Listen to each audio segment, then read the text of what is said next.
श्री राम जय राम श्री राम जय जय राम सीताराम सीताराम सीताराम सीताराम सीताराम श्री राम जय राम श्री राम जय जय राम श्री राम जय राम श्री राम जय जय राम सीताराम सीताराम सीताराम। ओम श्री गणेशाय नमः, श्री गुरुवे नमः, श्री सीतारामचंद्राभ्याम नमः, उमा महेश्वराभ्याम नमः। ओम श्री एकादशमुखी दक्षेश्वरधाम सरकास्मते नमः। अखंडमंडलाकारं व्याप्तं येन चराचरं तत्पदं दर्शितं येन तस्मै श्री गुरुवे नमः। वक्रतुंड महाकाय कोटि सूर्य समप्रभा निर्विघ्नं कुरु मे देव सर्वकार्येषु सर्वदा।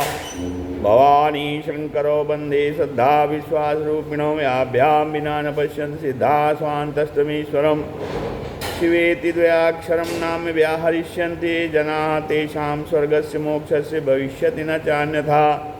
नमस्ते नीलकंठाय वेदसे परमात्मने विश्वाय विश्वबीजाय जगदानंदहेतवे। नारायणं नमस्कृत्य नरं चैव नरोत्तमं देवीं सरस्वतीं व्यासं ततो जयमुदीरये। नमो देव्यै महादेव्यै शिवायै सत्यं नमः। नमः प्रकृत्यै भद्रायै निहिता प्रणताय स्मृतां।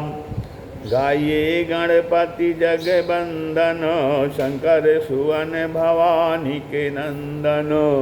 गाये गणपति जगवंदन शंकर सुवन भवानी के नंदन। सिद्धि सदन गज बदन विनायक, सिद्धि सदन गज बदन विनायक। कृपा सिंधु सुंदर सबुलायक, कृपा सिंधु सुंदर सबुलायक।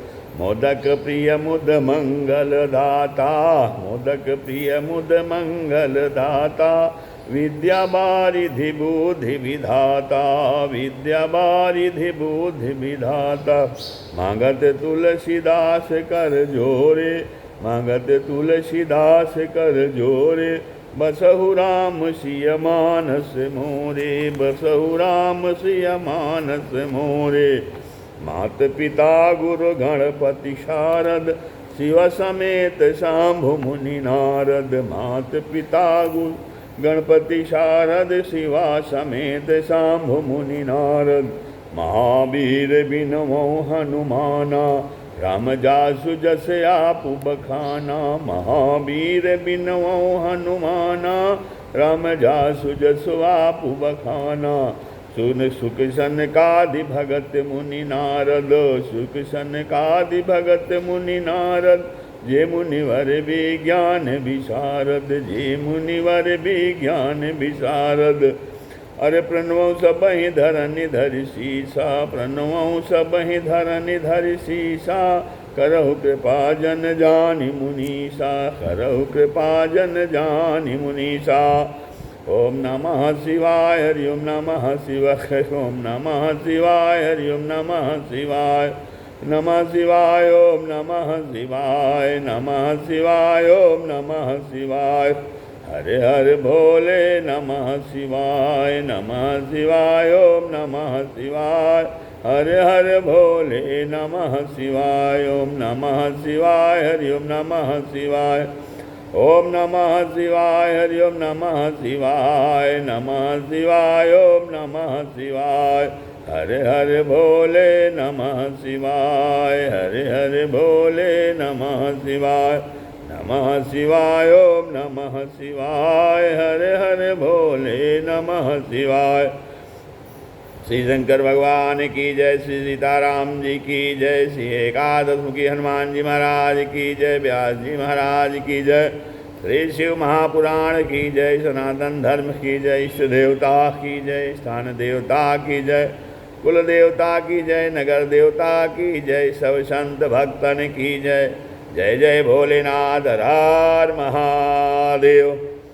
जय जय श्री गिरिजारमण, जय जय भूत किशोर। जय जय श्री गिरिजारमण, जय जय भूत किशोर। अजय भक्तन सर्वस्व प्रभु, जय गणपति चित छोर।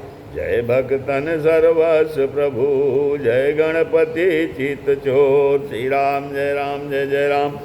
सत्संग के क्रम में आज श्री शिव महापुराण से उमा संहिता का कथन श्रवण किया जा रहा है, जिसमें आज सूर्यादि ग्रहों की स्थिति के विषय में कथन हो रहा है। सनत कुमार जी कहने लगे, हे व्यास जी, जहाँ तक सूर्य चंद्रमा की किरणें जाती हैं वहाँ तक पृथ्वी है और उसे भूलोक कहते हैं। पृथ्वी से 1,00,000 योजन की दूरी पर सूर्यमंडल और 1 सहस्र के घेरे में स्थित है।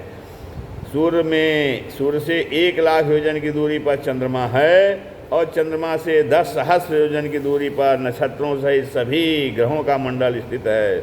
उसके ऊपर बुध, उसके आगे फिर शुक्र तथा उसके ऊपर मंगल मंडल स्थित है। उसके ऊपर बृहस्पति और बृहस्पति के ऊपर शनिश्चर की स्थिति है। उससे 1,00,000 योजन ऊपर सप्तर्षियों का मंडल विद्यमान है। फिर सप्तर्षियों से 7,000 योजन ऊपर ध्रुव का स्थान है और ध्रुव से नीचे भूवरलोक, स्वरलोक, ये 3 लोक हैं, जहाँ 1 कोटि योजन पर कल्पवासी ऋषि निवास करते हैं। ध्रुव से ऊपर 1 करोड़ योजन पर महालोक है, जहाँ ब्रह्मा के 7 पुत्र रहते हैं, सनक, सनंदन, सनातन, कपिल, आसुरी, बोढ़ तथा पंचशिख। अब इनसे 2,00,000 योजन के अंतर पर शुक्र से 2,00,000 योजन नीचे बुध और बुध से 2,00,000 योजन ऊपर मंगल से 2,00,000 योजन पर बृहस्पति और बृहस्पति से 2,00,000 योजन पर शनिश्चर की स्थिति है। ये 7 ग्रह अपनी अपनी राशि पर स्थित हैं। उनसे 11,00,000 योजन ऊपर सप्तर्षि स्थित हैं और उनसे 10,00,000 योजन पर ध्रुव की स्थिति कही गई है। अब फिर जनलोक से आगे तपलोक है, जहाँ बैराज तथा देवता रहते हैं, देवता स्थित हैं। तपलोक से 6 गुनी दूरी पर सत्यलोक अर्थात ब्रह्मलोक हैं। वहाँ धर्म से में तत्पर ज्ञानी, ब्रह्मचारी तथा भूलोक से जाने वाले मनुष्य निवास करते हैं। और भूवरलोक में मुनि देवता सिद्ध रहते हैं। स्वर्गलोक में देवता 12 आदित्य, मरुत, 8 वसु, अश्विनी कुमार रहते हैं। हे व्यास, ग्रहों की स्थिति का मैंने तुमसे गुणगान किया है। व्यास, ग्रहों की स्थिति का मैंने तुमसे गुणगान किया। ऊपर के 7 लोकों का मैंने इस समय बखान किया। सनत कुमार जी कहने लगे, व्यास जी, मैंने 7 लोकों का वर्णन कर दिया है। 7 ही पाताल हैं, यह ब्रह्मांड का विस्तार है। दधि वृक्ष फलम यदवद वृत्तिश्चोर्ध्वा मधस्तथा एतदंड कटाहे ने सर्वतो वै समावृतम। हे व्यास जी, जिस प्रकार कैथ का फल ऊपर है उसकी बाढ़ नीचे है, उसी प्रकार अंडकटाह से सारा ब्रह्मांड चारों ओर से घिरा है। यह ब्रह्मांड 10 गुणे जल से तथा अग्निवायु आकाश तथा अंधकार से सब तरफ से व्याप्त है। प्रधान महत्व को व्याप्त होकर पुरुष स्थित हैं। उन अनंत परमात्मा पुरुष की नाप नहीं है, इसी कारण अनंत कहते हैं। अनेक समुदाय उस अव्यक्त पुरुष से उत्पन्न हुए हैं। जिस प्रकार काष्ठ में अग्नि, तिल में तेल, दूध में घी स्थित है, उसी प्रकार अपने आप को जानने वाले परमात्मा सब ब्रह्मांडों को व्याप्त होकर स्थित हैं और आदि बीज हैं।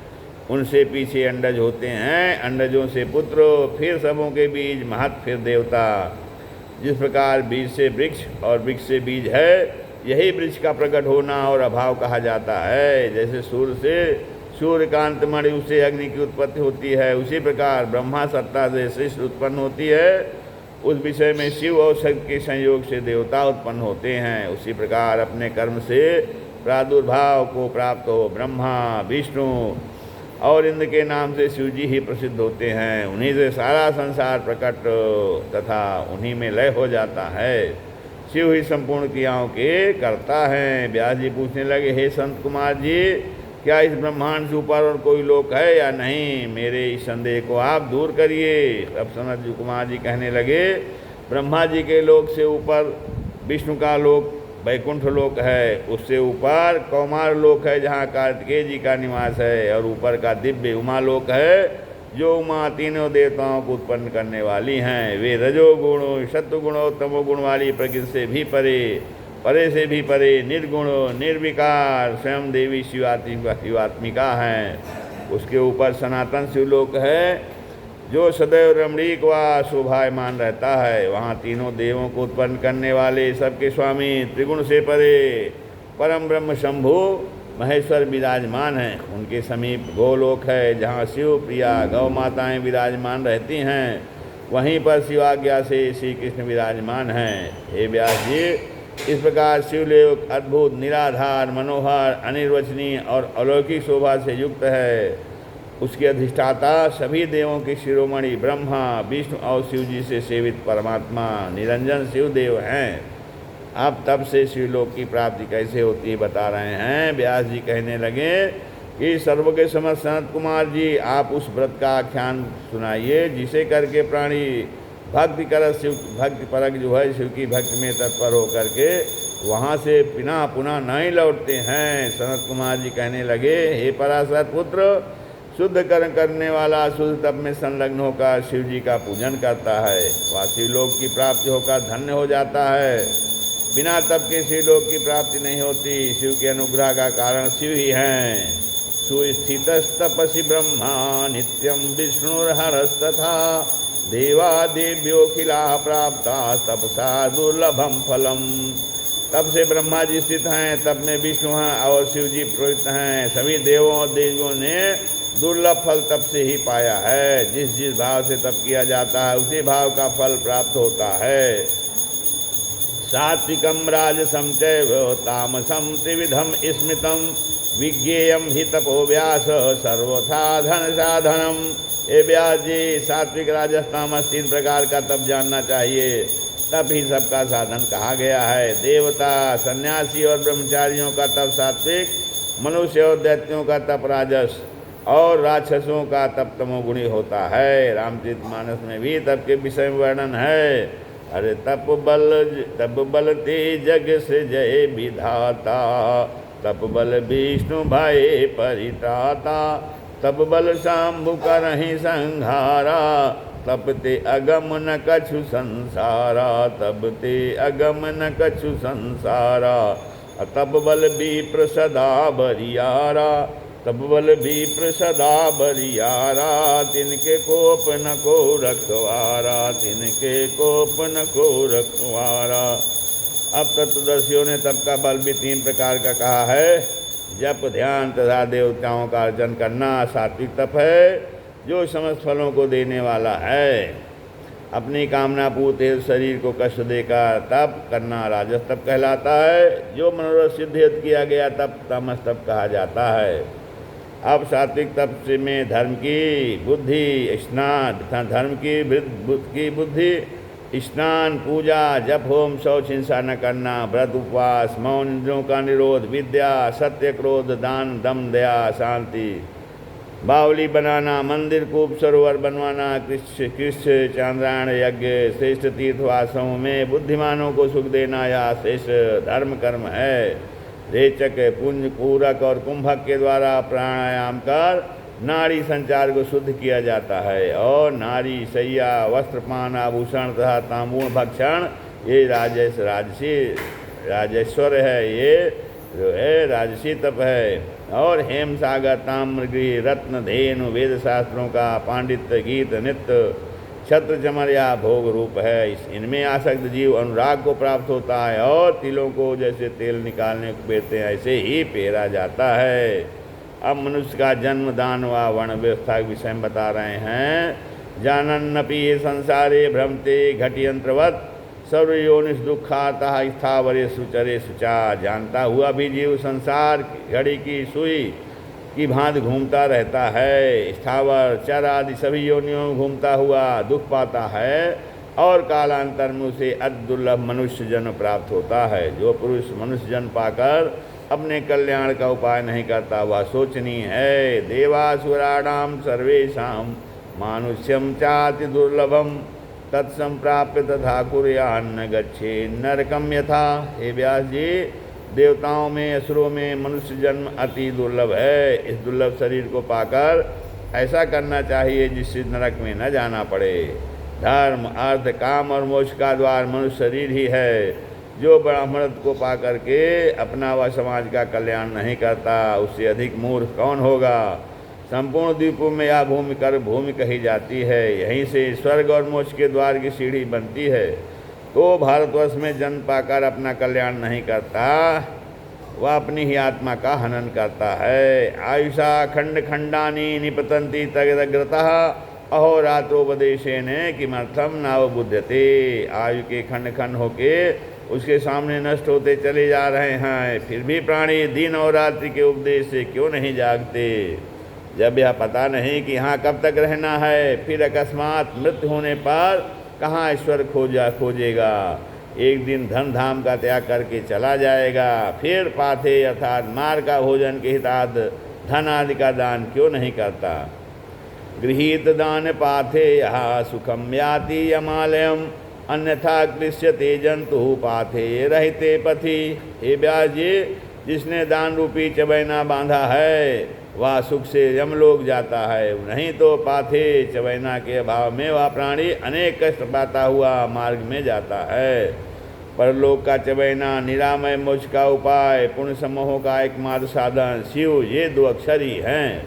शिव जी की भक्ति मुक्ति और भुक्ति दोनों देने वाली, शिव जी की भक्ति मुक्ति और भुक्ति दोनों देने वाली है। श्लोक ईश्वर से मुखा छत्रम बाहुभ्याम मूर्तो विषः पद्भ्याम शूद्रा समुत्पन्न इति तस्य मुखा श्रुति किमु स्थिति मधास्थानादाप्नुवन्ति हतो वद। व्यास जी कहने लगे, हे मुने, ब्राह्मण ईश्वर के मुख से, भुजाओं से क्षत्रिय, जंघाओं से वैश्य और चरणों से शूद्र उत्पन्न होते हैं, फिर भी वो अपने स्तर से किस कारण गिर जाते हैं, कृपा करके आप इसको हमको बताइए। अब सनत कुमार जी कहने लगे, पाप कर्म से प्राणी का पतन होता है। जो ब्राह्मण होकर भी भोज्य और अभोज्य का विचार किए बिना ब्राह्मणत्व को तिरस्कृत करता है, उसका जन्म क्षत्रिय के कुल में होता है। जो शूद्र तीनों वर्णों की सेवा करता है, उसे वैश्य को यौन प्राप्त होती है, और वैश्य अपने धन से विधिपूर्वक अग्निहोत्र करता है, उसे क्षत्रिय यौन प्राप्त होती है। और जो क्षत्रिय संस्कार युक्त धर्म कर्म दक्षिणा सहित करता है, ब्राह्मण वैश्य और अतिथि की सेवा करता है, वह क्षत्रिय ब्राह्मण कहलाता है या हो जाता है, और ब्राह्मण होकर यज्ञ करने वाला होकर स्वर्ग और मोक्ष को प्राप्त करता है। संत कुमार जी कह रहे हैं, ब्राह्मणत्वम ही दुष्प्राप्यम कृच्छेण साध्यते नरई ब्राह्मण्या सकलम प्राप्य मोक्षम चापि मुनीश्वर। अब हे मुनीश्वर, ब्राह्मणत्व दुर्लभ है, यह मनुष्यों को कठिनता से मिलता है। ब्राह्मणत्व से सब कुछ मोक्ष पर्यंत भी प्राप्त होता है। इस कारण ब्राह्मण धर्म में तत्पर होकर सभी प्रकार के यत्नों से ब्राह्मणत्व की रक्षा करे।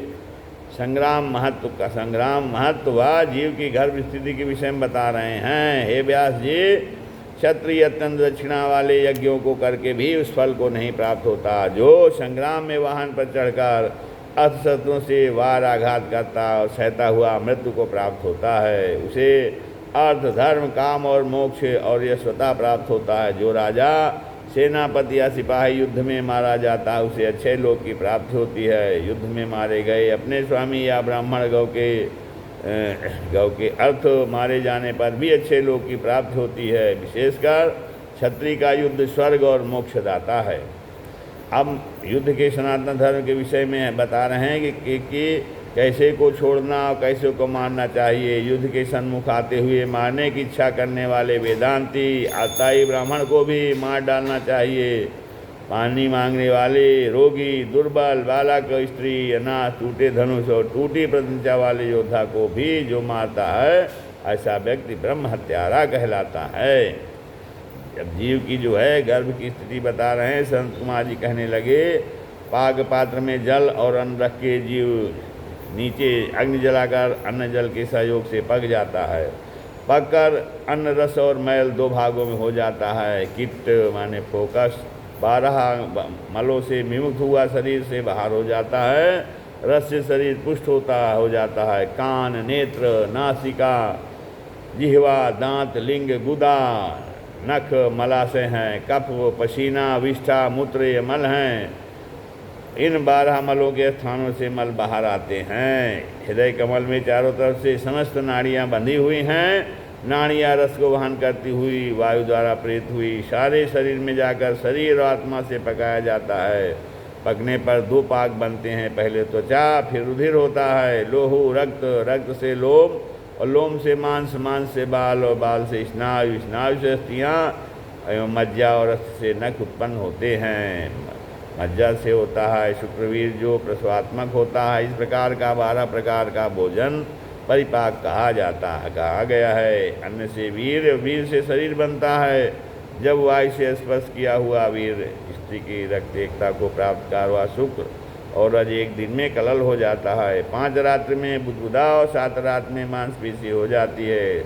2 महीने में गर्दन, सिर, कंधे, पीठ, वक्ष, पेट, हाथ, पैर, कमर, गात। 3 महीने में सब अंकुरों की संधि हो जाती है। 4 महीने में अंगुली, 5 महीने में मुख, नासिका, कान बन जाते हैं।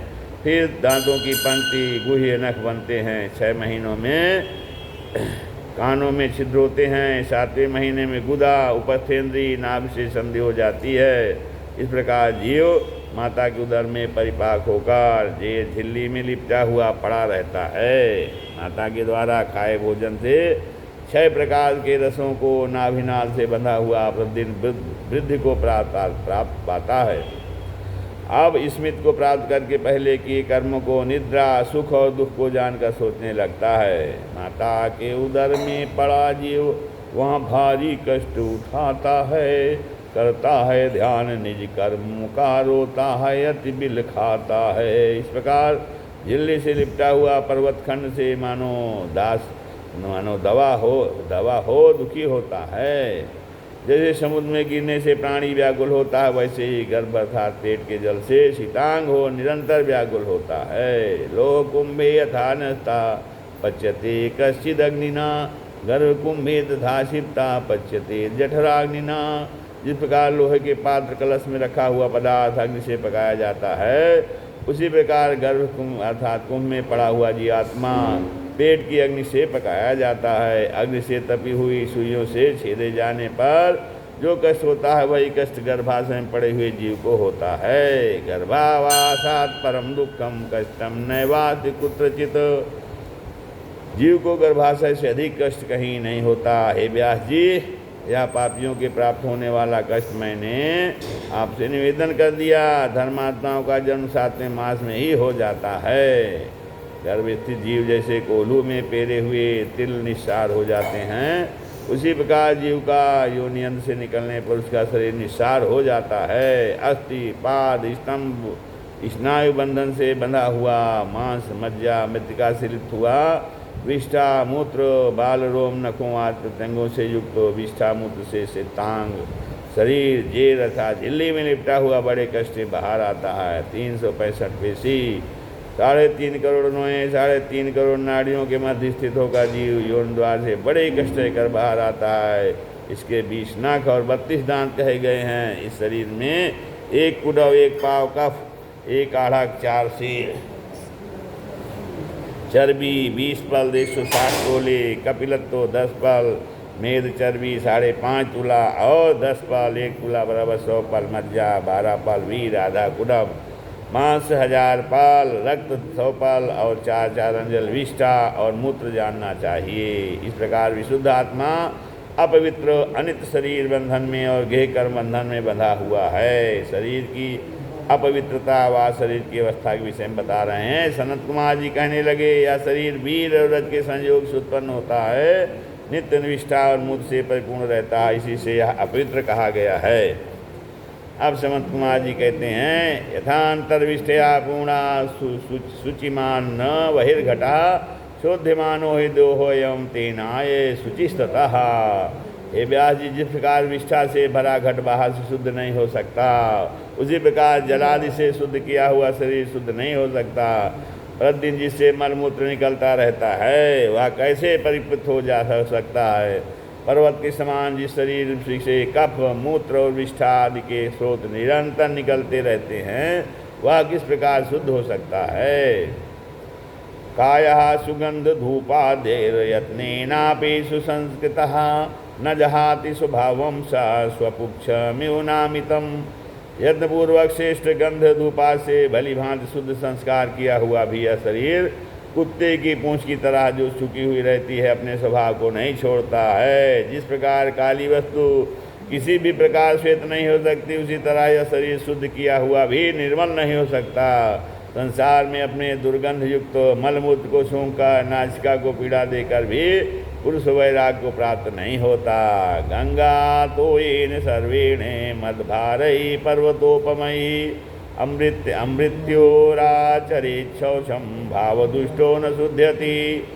गंगा जी के जल से पर्वत के समान मृत्तिका के भार से भी मृत्यु पर्यंत चाहे शौच करते रहें, परंतु स्वभाव से दूषित हुआ मनुष्य शरीर कदापि शुद्ध नहीं हो सकता। स्वभाव से दूषित हुआ मनुष्य, अब भाव से दुष्ट हुआ पुरुष अग्नि को जलाकर तेल व घी से उसे सींचकर कई बार परीक्षा करके उसमें प्रवेश कर भस्म हो जाए, फिर भी वह किसी भी धर्म के फल को नहीं पा सकता। गंगा आदि नदियों सरोवरों में अनेक जलचर रहते हैं, मंदिरों में अनेक पक्षी निवास करते हैं, लेकिन उनका उद्धार नहीं होता। उसी प्रकार भावहीन मनुष्य तीर्थाटन या दानादि क्रियाओं का कोई फल नहीं पाता है। संपूर्ण कर्मों में भाव की ही शुद्धता प्रधान है।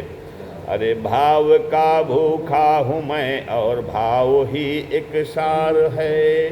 भाव का भूखा हूँ मैं और भाव ही एक सार है। भाव से प्रभु को भजो तो भव से बेड़ा पार है। भाव से प्रभु को भजो तो भव से बेड़ा पार है। अरे भाव बिन झूठी पुकारे मैं कभी सुनता नहीं। भाव बिन झूठी पुकारे मैं कभी सुनता नहीं। तेरे भक्ति भाव की करती मुझे लाचार है। तेरे भक्ति भाव की करती मुझे लाचार है। अन्न धन और वस्त्र भूषण कुछ न मुझको चाहिए। अन्न धन और वस्त्र भूषण कुछ न मुझको चाहिए। आप हो जाए मेरा ये वे ही मेरा सत्कार है। आप हो जाए मेरा ये ही मेरा सत्कार है। भाव का भूखा हूँ मैं और भाव ही एक सार है। भाव से प्रभु को भजो तो भव से बेड़ा पार है। भव से बेड़ा पार है। तो संपूर्ण कर्मों में भाव की शुद्धता की प्रमुखता है। जिस प्रकार अपनी स्त्री को भी पुरुष आलिंगन करता है और बहन पुत्री का भी आलिंगन करता है, परंतु स्त्री से आलिंगन करते समय काम भाव प्राप्त होता है, परंतु बहन और पुत्री से आलिंगन करते समय काम भाव का उदय नहीं होता है। यह सभी भाव के भेद का ही परिणाम है। यदि काम क्रोध लोभ का मन में भाव है तो उत्तम भोजन भी नहीं खाया पा जाता है। ये हे व्यास जी, ज्ञान रूपी जल से तथा श्रेष्ठ वैराग रूपी मृत्तिका से मनुष्य की अविद्या रूपी राग रूपी विष्ठा मूल दुर्गंध की शुद्धि होती है। इसी प्रकार यह शरीर स्वभाव से ही अपवित्र है, केवल निस्सार केले के समान चिकनी त्वचा मात्र सार है। इस प्रकार मनुष्यों का ज्ञान के दोष से तथा अनेक कर्मों के दोष से महाकष्टदायक जन्म का दुख हो कहा है।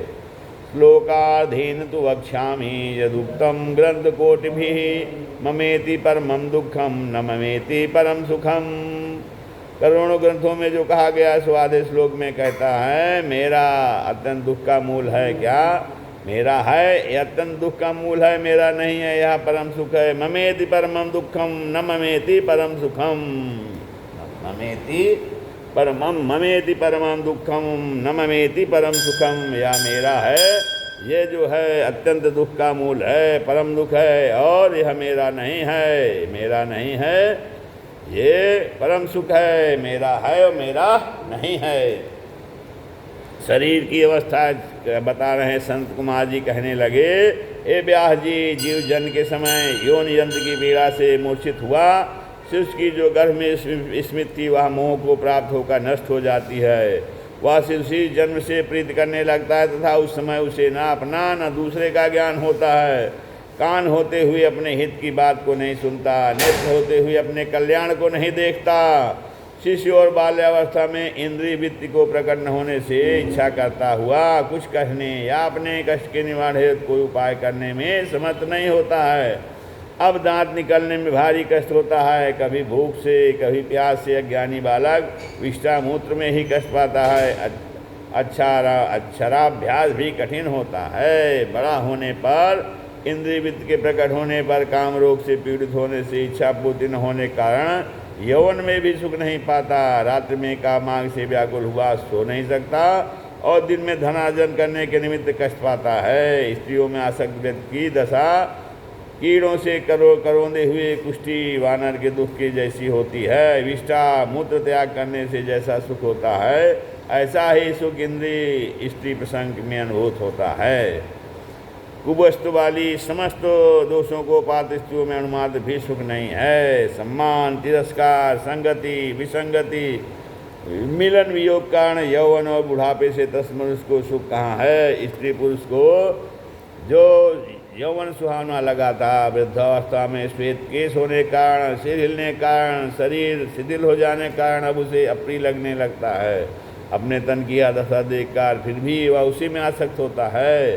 बुढ़ापे में भी परिवार में आसक्त रहता है, उसको फिर भी बंधु पुत्र पोतों से, मित्रों से और समाज से भी तिरस्कार ही प्राप्त होता है। जरा विभूता पुरुषा पुत्री पुत्रादि बांधवई असक्तत्वा दुराधर्षैर्वृत्तैश्च परिभूयते। धर्ममर्थं च कामं वा मोक्षं वाति जरातुरः असक्ता साधितुं तस्माद् युवा धर्म समाचरेत्। अत्यंत वृद्ध होने पर धर्म, अर्थ, काम और मोक्ष के धर्मों में साधनों में असमर्थ होता है। अतः युवावस्था में ही धर्मानुष्ठान के कार्य करके ही मानव जीवन को सफल बनाया जा सकता है। वृद्धावस्था में इंद्रियों के शिथिल निश्चेद होने पर हाथ मलना ही शेष रह जाता है। वृद्धावस्था में क्या है? आँख पे तनय घो जालो, नाक से बहे घो नालो, लाठी से पढ़ेंगो पालो जरा जिंदगानी में। आँख पे तनय घो जालो, नाक से बहे घो नालो, लाठी से पढ़ेंगो पालो जरा जिंदगानी में। खड़े खड़े वस्त्रन में करोगे मल मूत्र त्याग, पड़े पड़े थूकते रहोगे पीकदानी में। पड़े पड़े थूकते रहोगे पीकदानी में। शक्ति ना रहेगी तब भक्ति क्या करोगे खाक, शक्ति ना रहेगी तब भक्ति क्या करोगे खाक। भक्ति करो मोहन की दुर्लभ जवानी में, भक्ति करो मोहन की दुर्लभ जवानी में। भक्ति करो भोले की दुर्लभ जवानी में, भक्ति करो भोले की दुर्लभ जवानी में। अरे भक्ति करो राघव की दुर्लभ जवानी में, भक्ति करो राघव की दुर्लभ जवानी में। अब जो है नारद और पंचचूड़ा संवाद के विषय में बता रहे हैं। एक बार नारद जी ने सुंदर रूप वाली अप्सरा पंचचूड़ा से कहा, हे सुमध्य से मुझे स्त्रियों के स्वभावों को बताइए। सनत कुमार जी कहने लगे, हे व्यास जी, नारद जी के ऐसे वचन सुन करके पंचचूड़ा कहने लगी, हे नारद जी, किसी भी स्त्री को स्त्री की निंदा नहीं करनी चाहिए। आपका मुझसे ऐसा कहना उचित नहीं है। नारद जी कहने लगे, हे पंचचूड़ा, यथार्थ वक्तव्य करने में कोई दोष नहीं लगता, असत्य भाषण निंदनीय होता है। अब नारद जी के ऐसे वचन सुनकर पंचचूड़ा कहने लगी, हे नारद, जो क्लीन रूपवती और सुंदर स्त्रियों भी मर्यादा में नहीं रहती, वह स्त्रियों का दोष नहीं है। स्त्रियां पापों का मूल होती हैं। स्त्रियां जाने हुए धनवान रूपवान पतियों सन्यासियों की समीपता पाकर प्रतीक्षा करने में समर्थ नहीं होती हैं। नारद जी, हम स्त्रियों का बुरा धर्म है कि हम लज्जा त्याग कर अन्य मनुष्यों का चिंतन करती हैं। स्त्रियों न अवस्था का, न रूप का, न कुरूप का ज्ञान करती हैं। यह सब विचार किए बिना वह परपुरुषों को भोगती हैं। ये न जाति कुल की मर्यादा से, न भय से, न चिल्लाने से, न धन के अर्थ में मर्यादा में रहती हैं। कुलीन स्त्रियाँ भी यौवन में सुंदर वस्त्राभूषण धारण कर व्यभिचार की इच्छा करती हैं। बड़े घरों की स्त्रियाँ भी रक्षा की जाती हुई भी अंधे, जड़, बौने, कुबड़े और लंगड़े मनुष्यों में आसक्त हो जाती हैं। संसार में स्त्रियों के लिए कोई अगम्य नहीं है। यदि किसी प्रकार उनको किसी मनुष्य का सानिध्य न मिले तो वे परस्पर आसक्त हो जाती हैं। उतने उतनी अपने पतियों में नहीं स्त्रियां वध के भय से भी हताश नहीं होती हैं। पंचचूड़ा कहती है, नाग्निस्तुष्यति काष्ठानां नापगानां महोदधि नान्तका सर्वभूतानां न पुंसाहं वामलोचनाः। हे नारद जी, अग्नि काष्ठों में से तृप्त नहीं होती, समुद्र नदियों से तृप्त नहीं होता, काल सभी प्राणियों को खाकर भी तृप्त नहीं होता, और स्त्रियां कभी पुरुषों से तृप्त नहीं होती हैं। सुस्नातम पुरुषम दृष्ट्वा सुगंधम मलवर्जितम योनि प्रक्लिद्यते स्त्रीणाम दिते पात्रादिवोदकम। अच्छी प्रकाश स्नान किए साफ सुंदर सुगंध युक्त मनुष्य को देखा क्योंकि योनि फूटे बर्तन के जल के समान बहने लगती है। हे नारद जी, स्त्री न काम भोग से न अलंकार से धन संचय उतनी आनंदित नहीं होती जितनी इधर प्रसंग से आनंदित होती है। हे नारद जी, ब्रह्मा जी ने लोक निर्माण किया, पंचभूत महाभूत उत्पन्न किए, स्त्री पुरुष उत्पन्न किए, वहाँ स्त्रियों में दोषों का ही विधान किया। हे नारद जी, मृत्यु काल पाताल बड़वालन अग्नि विष सर्प ये सब एक तरफ और स्त्री एक तरफ किसी से भी भयभीत नहीं होती है। संत कुमार जी कहने लगे, हे व्यास जी, नारद जी ने पंचूड़ा से स्त्री स्वभाव जानकर पंचूड़ा के वचनों को सत्य मानकर स्त्रियों के संग से नारद जी के मन में वैराग्य हो गया। श्री राम जय राम तथा विसर्जन होते हैं सुनो वीर हनुमान, राम लखन सीता सहित हृदय करो विश्राम।